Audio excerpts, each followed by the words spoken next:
ये आप देख सकते हैं, ये मेरी पहली मार्कशीट है। जब मैंने जुलाई 2019 में पहला अपना सीटेट एग्ज़ाम को दिया था, ये उसका है। पहली बार में मैंने 99 मार्क्स गेन किया था। उसके बाद मैंने दूसरा सीटेट दिया। इस बार मैंने सिर्फ पहली बार में मैंने सिर्फ प्राइमरी का दिया था, जूनियर का नहीं दिया था। आप देख सकते हैं सब में इन्हें हैं। उसके बाद फिर मैंने दूसरा सीटेट जो दिया वो बेसिकली दिया मैंने दिसंबर 2019 में, क्योंकि साल में दो बार सीटेट होता था, एक जुलाई और एक दिसंबर में।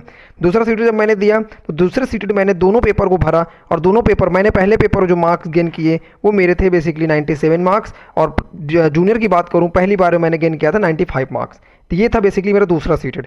अब तीसरा सीटेड आप देख सकते हैं, तीसरा सीटेड मैंने फिर भरा, और उसके बाद कोविड आ गया था। कोविड की वजह से एक साल तक कोविड 2020 में कोई सीटेड परीक्षा कंडक्ट नहीं कराई गई। तो यानी उसके बाद अगला जो सीटेड हुआ वो हुआ 2021 में। 21 में सीटेड जब फिर हुआ मैंने फिर से भरा, और फिर से जब भरा आप देख सकते हैं तो उस बार मैंने परीक्षा में बेसिकली मार्क्स गेन किए प्राइमरी 104, और जूनियर में स्कोर किया मैंने 103।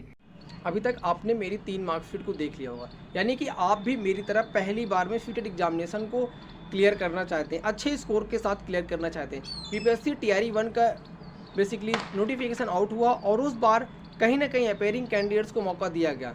लेकिन जैसे बीपीएससी 2.0 का नोटिफिकेशन आउट हुआ और इस बार अपेयरिंग कैंडिडेट्स को मौका नहीं दिया गया, जिससे बहुत सारे कैंडिडेट जिनका सीटेट एग्जामिनेशन पेपर 2 क्लियर नहीं था वो कहीं ना कहीं बाहर हो गए। अगर आप इस परीक्षा की सीटेट एग्जामिनेशन की परीक्षा की तैयारी करना चाहते हैं तो मैं बेसिकली 4 महत्वपूर्ण फैक्टर्स को मैंने नोट डाउन कर रखा है, और 4 फैक्टर्स के थ्रू मैं एक एक चीज़ को क्लियर करने का प्रयास करूंगा। अगर आप इस परीक्षा की तैयारी में लगें, सबसे जो महत्वपूर्ण होता है किसी परीक्षा की तैयारी में, वो सबसे इंपॉर्टेंट होता है उसका सिलेबस। सबसे पहले आपको ये जानना बहुत ज़रूरी है इसका सिलेबस क्या है। सिलेबस की मैं अगर डिटेल में डिस्कशन करूँ आपसे, इसका जो बेसिकली सिलेबस है वो इसमें इस परीक्षा में 150 अंक का इस परीक्षा होती है, और 150 मिनट आपको दिए जाते हैं। यानी कि एक क्वेश्चन के आपको लगभग अगर देखा जाए तो 1 मार्क्स प्रोवाइड किया जाता है। इसके साथ साथ इसमें 5 सब्जेक्ट होते हैं, और 5 सभी सब्जेक्ट का 30 क्वेश्चन होते हैं। पहले सब्जेक्ट की बात करूँ तो साइकोलॉजी होता है, जो आपने बेसिकली अपने बीएड या बीटीसी एग्जामिनेशन जब आपने कोर्स टाइम पे पढ़ा होगा, सेम वही चीज़ें आती है। थोड़ा सा पेडागोजी भी ऐड होती है, मैं डिस्कशन करूंगा कितने कैसे ऐड होती है, क्या कितने क्वेश्चन होते हैं। दूसरा सब्जेक्ट की बात करूं, बेसिकली इसका जो दूसरा सब्जेक्ट होता है वो होता है मैथमेटिक्स। तीसरा सब्जेक्ट जो होता है इसका इन्वायरमेंट स्टडी, और चौथा सब्जेक्ट आपका 2 लैंग्वेज पूछी जाती है, लैंग्वेज 1 एंड लैंग्वेज 2। लैंग्वेज 1 क्या होती है, आप किसी एक लैंग्वेज का चुनाव कर सकते हो, जिसमें हिंदी, इंग्लिश या फिर संस्कृत या उर्दू, मराठा, जो भी आपको आती है वो चुन सकते हो। मैंने बेसिकली पहली लैंग्वेज के रूप में हिंदी लैंग्वेज का चुनाव किया था, क्योंकि मेरी हिंदी ठीक ठाक थी तो मैंने हिंदी का चुनाव किया था।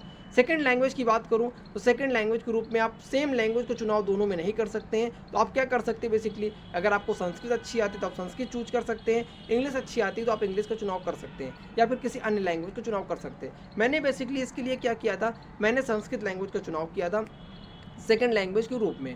अब मैं दूसरे पॉइंट के बारे में डिस्कशन करूं, इसके साथ साथ मैं आपको बताऊं लैंग्वेज का चुनाव आपको कैसे करना चाहिए, इस पर भी मैं अगर आप बोलेंगे तो मैं आपको डिटेल वीडियो प्रोवाइड कर दूंगा। इस वीडियो में ज़्यादा चीज़ें डिस्कशन नहीं करूंगा, जिससे कि बहुत ज़्यादा वीडियो लंबा हो जाए। सेकंड पॉइंट की मैं बात करूँ, आपका जो सेकंड पॉइंट होगा वो होगा बुक लिस्ट। बुक लिस्ट किसकी फॉलो करनी चाहिए, किस पब्लिकेशन की बुक को फॉलो करना चाहिए। बुक लिस्ट की बात करूँ तो बेसिकली मैंने जो पढ़ी थी वो कॉलेज टाइम पे ही मैंने पहले सेमेस्टर टाइम पे मैंने इस परीक्षा को क्लियर कर लिया था, और लगभग 15 से 18 दिन इस परीक्षा के लिए मैंने पढ़ा था। इसके लिए मैंने बेसिकली मंगाई थी अरिहंत पब्लिकेशन की बुक, जिसको मैंने बहुत स्पीड से, मोटी सी बुक थी लेकिन मैंने पढ़ा क्या था, स्पीड से ऐसे स्पीड से खिंचा लिया था, देख लिया था, बस एक बार गो थ्रू हो गया था बुक से।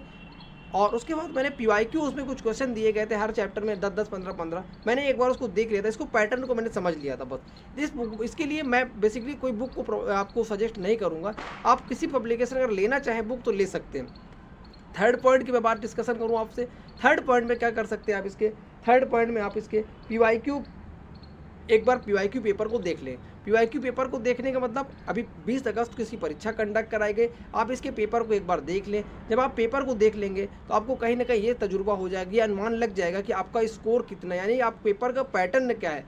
उसके बाद आप इस परीक्षा एक बार जो पीवाईक्यू पेपर है उसको एक बार सॉल्व कर ले। जब आप सॉल्व करोगे तो आपका हो सकता है उस 150 के में आपसे 60 नंबर, 70 नंबर कुछ तो आएगा, क्योंकि माइनस मार्किंग है नहीं इस परीक्षा में, तो कहीं ना कहीं आपका स्कोर कुछ तो आएगा। सभी क्वेश्चन जब आप अटेम्प्ट करोगे आपको एक आइडिया लग जाएगा मोटा मोटा, अच्छा मेरा साइकोलॉजी इतनी कमजोर है या इतनी स्ट्रांग है, मैथमेटिक्स मेरे को इतनी मेहनत करनी है, लैंग्वेज में इतनी मेहनत करनी है, एक आपको आंकड़ा लग जाएगा। इसके बाद आपका एक रूट मैप क्लियर हो जाएगा, आपको किस सब्जेक्ट में कितना टाइम और कितनी मेहनत करने की जरूरत है। ये हुआ बेसिकली मेरा थर्ड पॉइंट। 4 पॉइंट के बारे में डिस्कशन करूँ तो 4 पॉइंट अब आपको दिमाग में आएगा कि आप ये बताइए कि सिलेबस को मैं कवर कैसे करूँ। ये तो समझ में आ गया कि सिलेबस ये है, क्वेश्चन यहाँ से मिलेगा PYQ, लेकिन अब मैं सिलेबस को कैसे कवर करूँ। देखिए इस वीडियो में आपसे बताऊँगा कि फ्री में आप कैसे पूरे सिलेबस को कवर कर सकते हो। फ्री में सिलेबस कैसे कवर कर सकते हैं, आप क्या कर सकते हैं, यूट्यूब पे क्या कर सकते हैं, बहुत सारे टीचर ने पढ़ा रखा। मैं आपको कुछ टीचर जो बहुत ही फेमस टीचर उनके नाम बताता हूँ। आप अगर आपका इंग्लिश लैंग्वेज, अगर आपकी इंग्लिश मीडियम से तो आप हिमांशी मैम से पढ़ सकते हैं। अगर आप हिंदी मीडियम से रहे हो तो हिंदी मीडियम के बहुत सारे टीचर हैं। टीचिंग वाला पे जाएंगे, वहाँ पे बहुत सारे टीचर मिल जाएंगे। चंद्रा इंस्टीट्यूट प्रयागराज का है, वहाँ के टीचर का आप किसी भी वीडियो देख लीजिए। उसके बाद या फिर एक DK सर करके उनका देख लीजिए। बहुत सारे ऐसे टीचर्स हैं, अध्ययन मंत्रा का देख लीजिए, किसी का भी देख लीजिए। किसी एक टीचर को पकड़िए और उसकी क्या करिए, उस सभी ने बेसिकली प्लेलिस्ट बना रखी है अपनी, उनकी प्लेलिस्ट को फॉलो करो। जब मैंने क्वालिफाइड किया था उस टाइम पे यूट्यूब का इतना दौर नहीं था, तो मैंने बुक से ही पढ़ करके प्रैक्टिस लगा करके क्लियर किया था। लेकिन अब की बात की जाए तो आपके पास अच्छा मटेरियल है और आप अच्छे से चीज़ों को कवर कर सकते हैं। प्लेलिस्ट को फॉलो करने के बाद आप उस एक एक चीज़ की शॉर्ट नोट्स टाइप पे हल्का सा बना लें, इससे कि आपको एग्जामिनेशन में जाते टाइम पे बहुत ज़्यादा नोट्स लंबा खर्रा मत बनाएं, नॉर्मल से खिंचा लें। क्योंकि इसमें क्या होता है, बेसिकली कुछ कीवर्ड्स होते हैं जिसको समझना। अगर आप एक बार समझ गए कि इस कीवर्ड क्या है, सबसे महत्वपूर्ण होता है जो उस परीक्षा को पास करने में, वो होता है आपका कीवर्ड। अगर आप कीवर्ड समझ गए कि आपका इसका कीवर्ड क्या है, क्वेश्चन का पैटर्न अगर आप एक बार अगर आप समझ लिए तो आप इस परीक्षा को क्लियर कर जाएंगे। अब इसके बाद जब आपने सिलेबस कवर कर लिया, अगला पॉइंट आता है महत्वपूर्ण, इसकी प्रैक्टिस कहाँ से करें। क्योंकि इस परीक्षा में पढ़ाई का बहुत ज़्यादा योगदान नहीं है। हाँ, आप सही सुन रहे हैं,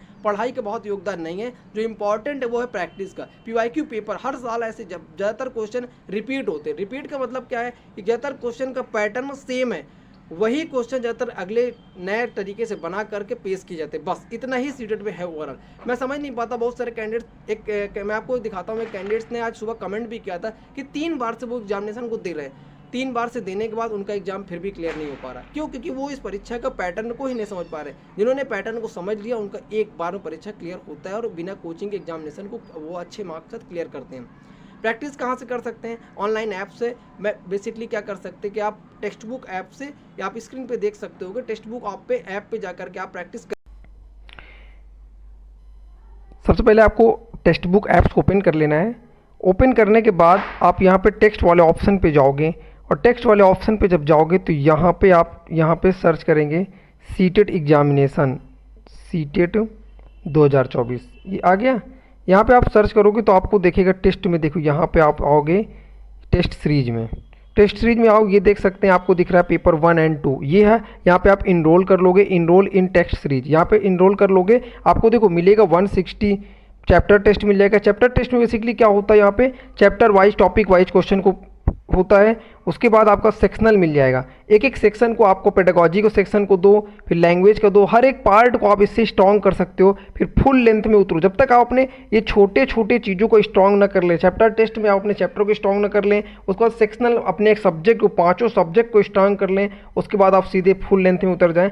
और फिर तब तक आपका एग्जाम भी नियर आ जाएगा और आप फुल मॉक को डेली देने लगें।